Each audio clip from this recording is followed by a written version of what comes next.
Hi, be. So, ngayon, may dumating akong parcel. Siya, be. So, ngayon, i-unboxing natin siya. Lang, guys, kunin natin yung gunting. Wait lang, guys. Ito, guys, kulay blush. Tara, balik ulit tayo. So, guys, ayan yung na-order ko, guys. Tara,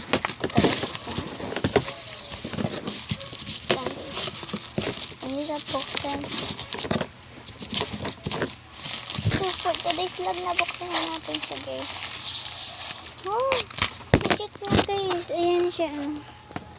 Ayan. So, legit nga, guys. Hindi ka scam. Ito nga talaga yung na-order natin. Ano siya?